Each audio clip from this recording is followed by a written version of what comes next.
ভগবান হওয়া সত্ত্বেও কেন শ্রীকৃষ্ণ 14 বছর নিজের মাতা পিতাকে কারাগার থেকে মুক্ত করেননি?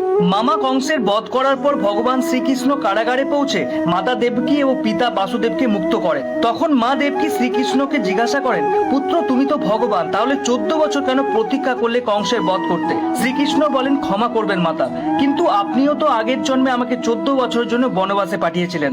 মাতা দেবকী আশ্চর্য হয়ে জিজ্ঞাসা করেন, পুত্র এটা কিভাবে সম্ভব? তুমি এটা কি বলছো? শ্রীকৃষ্ণ বলেন, মাতা আপনার আগের জন্মের কথা কিছুই মনে নেই, কিন্তু তখন আপনি কই ছিলেন এবং আপনার স্বামী ছিলেন রাজা দশরথ।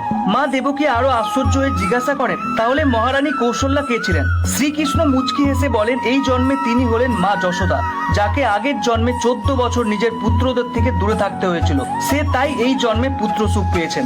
এর থেকেই বোঝা যায় প্রত্যেক মানুষকে নিজের কর্মফল পেতেই হবে। ভিডিওটা ভালো লাগলে অবশ্যই চ্যানেলটিকে সাবস্ক্রাইব করে কমেন্টে জয় শ্রীকৃষ্ণ অবশ্যই লিখবেন।